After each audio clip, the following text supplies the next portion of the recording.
Bagaimana ketika Nabi mendengar ada seorang tokoh Yahudi bernama Ka'ab ibn al-Ashraf, ya, membuat puisi-puisi yang di dalamnya mencela, menghina, ya, menjatuhkan kehormatan Nabi Muhammad SAW. Maka Nabi bertanya, siapa yang ingin menyelesaikan Ka'ab ibn al-Ashraf untukku? Ya, maka dijawab oleh Muhammad al-Maslamah, aku ya Rasulullah. Apakah engkau menghendaki?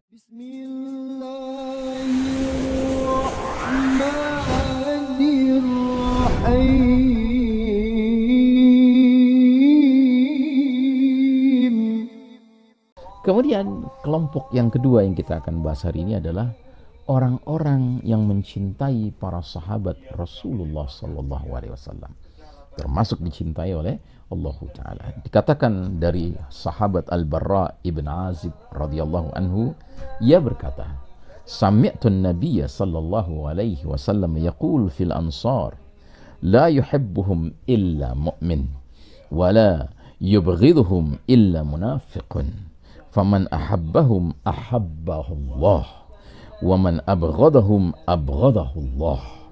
Saya telah mendengar, kata Azib, ya, dari kata Al-Barra ibn Azib, aku telah mendengar Nabi Muhammad SAW bersabda tentang kaum Ansar. Kaum Ansar ini adalah para sahabat yang asalnya dari Madinah, dan mereka disebut Ansar karena Ansar artinya kaum penolong. Mereka menolong kaum Muhajirin yang hijrah dari Mekah ke Madinah, yang tidak membawa apa-apa. Mereka terima dengan penuh kasih sayang, dengan penuh hospitality, ya, keramahan, ya, Masya Allah Ta'ala. Jadi kata Nabi bersabda tentang kaum Ansar, tidak ada yang mencintai mereka, kaum Ansar, kecuali orang mukmin, dan tidak ada yang marah kepada mereka kecuali orang munafik, ya. Maka barang siapa mencintai kaum Ansar, Allah mencintai dia, dan barang siapa marah kepada kaum Ansar, Allah pun marah kepadanya. Jadi saudaraku rahimakumullah, mencintai para sahabat, ya, dan dalam hal ini hadis ini menggarisbawahi kaum Ansar, tapi sebenarnya tidak terbatas pada kaum Ansar, tetapi juga kaum Muhajirin. Hendaknya kita cintai semuanya karena Allah Ta'ala telah menjamin dalam surat At-Taubah bahwasanya baik kaum Muhajirin maupun Ansar, mereka semuanya radhiyallahu anhum wa radu'an. Allah telah ridha kepada mereka semua. Karenanya setiap kita menyebut nama sahabat yang manapun asalkan dia mukmin, kita akhiri, kita lanjutkan dengan doa radhiyallahu anhu kalau laki-laki, radhiyallahu anha kalau perempuan. Misalnya kita menyebut, ya, Sa'ad bin Abi Waqqas radhiyallahu anhu, semoga Allah meridainya.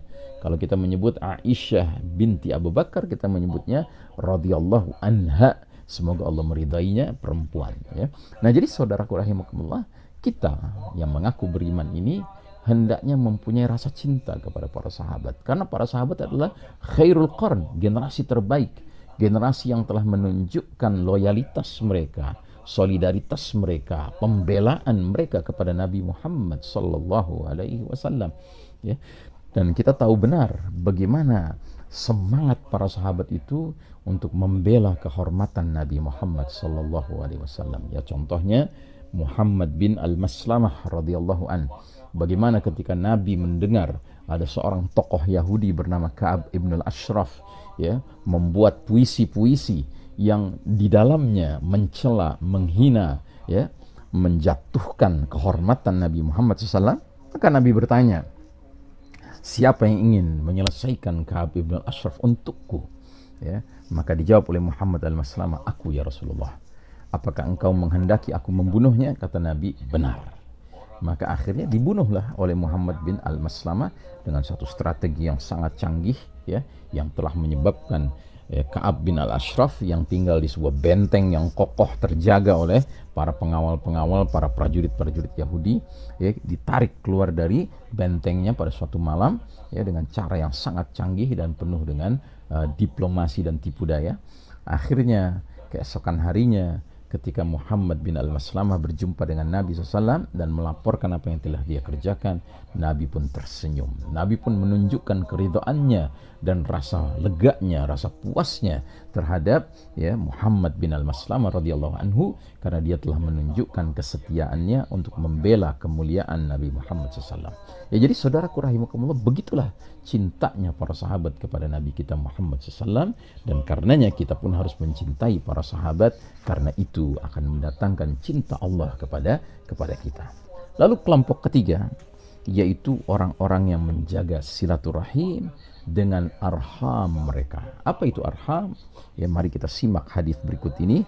Seorang laki-laki dari Bani Khas'am, ya, dia menyampaikan, Ataitun Nabi sallallahu alaihi wasallam wa huwa fi nafarin min ashabi faqultu anta alladhi taz'umu annaka Rasulullah? Qala na'am. Ya, qala qultu ya Rasulullah ayyul a'mali ahabbu ila Allah? Qala imanun billah. Qala qultu ya Rasulullah thumma ma? Ya, qala silatur rahim. Saya telah datang kepada Nabi Muhammad SAW dan beliau sedang bersama sebahagian sahabat lainnya. Kemudian saya bertanya, apakah engkau yang mengaku sebagai utusan Allah? Maka Nabi menjawab, benar. Maka perawi berkata, saya pun bertanya, ya Rasulullah, amal apakah yang paling dicintai Allah? Maka Nabi menjawab, al-imanu billah, iman kepada Allah. Perawi berkata, aku bertanya lagi, ya Rasulullah, kemudian apa?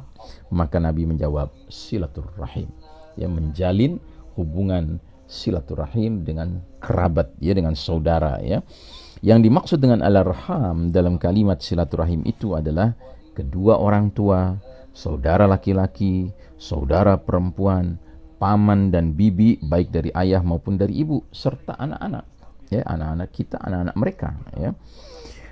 Dari Muawiyah bin Haidah radhiyallahu anhu, ia berkata, qultu ya Rasulullah man abarru? Qala ummuka. Qala qultu thumma man? Qala ummuka. Qala qultu thumma man? Qala ummuka. Qala qultu thumma man? Qala thumma abaka thumma al-aqraba fal-aqrab. Ya. Artinya, saya telah bertanya kepada Rasulullah SAW, kepada siapa aku harus berbuat baik? Nabi menjawab, ibumu. Perawi berkata, saya bertanya lagi, kemudian siapa? Beliau menjawab, ibumu. Perawi berkata, saya bertanya lagi, kemudian siapa? Maka Nabi menjawab, ibumu.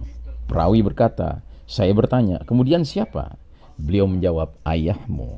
Kemudian kerabat yang paling dekat, kemudian yang paling dekat. Ya, artinya yang paling dekat, kemudian yang agak sedikit lebih jauh tapi masih dekat, kemudian yang lebih jauh tapi masih dekat, dan seterusnya.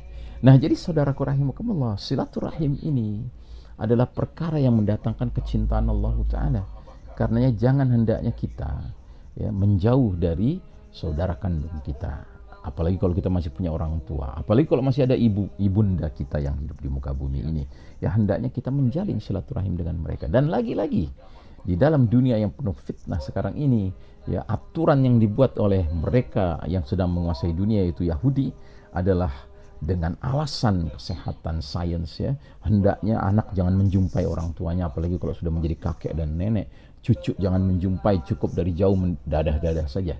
Ini adalah perkara yang sangat, ya, perlu direnungkan, perlu dikaji ulang, perlu introspeksikan, karena sesungguhnya, ya, orang semakin tua, seorang ayah, seorang ibu, seorang sudah jadi kakek, sudah jadi nenek, justru yang membuat hiburan bagi mereka yang paling utama adalah jika dikunjungi oleh anandanya, apalagi cucundanya, ya. Itu adalah hiburan terbaik buat orang tua, ya, dan itu adalah bentuk birrul walidain yang sangat tinggi. Ketika kita sudah punya anak, orang tua kita masih hidup, ya, kita harus biasakan anak-anak kita sebagai cucu mereka, ya, berjumpa, ya, berkumpul bersama, ya.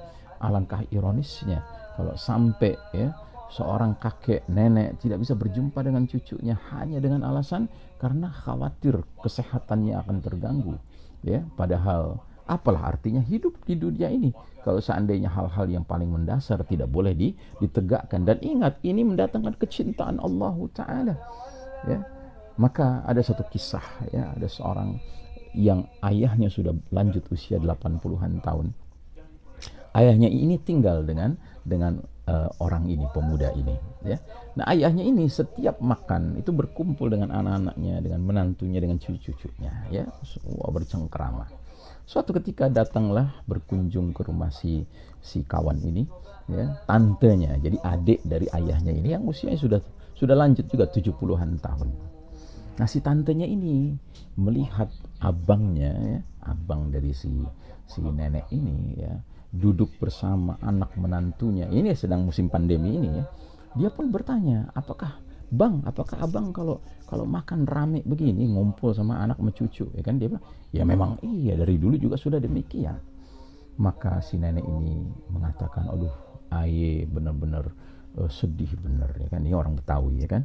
Aye ini sekarang ya diperlakukan ya seperti hewan di kebun binatang.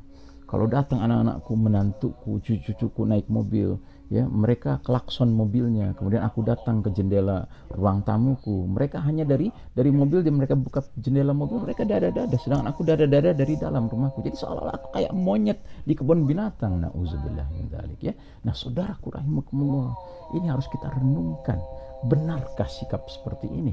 Makanya saya sering mengatakan, pantas kalau di barat sudah mulai ada yang tidak mau menyebutnya pandemi, ini plandemi, ini sudah direncanakan, ini bahkan scamdemi, hoaxdemi ya, dan ini menimbulkan banyak sekali dampak negatif. Salah satunya adalah silaturahim tidak bisa tegak ya, padahal bersilaturahim itu mendatangkan kecintaan Allah Ta'ala, dan kecintaan Allah itu yang menyebabkan kita memiliki kriteria, salah satu kriteria dari jundullah, tentara Allah yang mudah-mudahan dikumpulkan bersama sang pemimpin kelak di akhir zaman nanti, yaitu Al-Mahdi, Amirul Mukminin fi akhir zaman.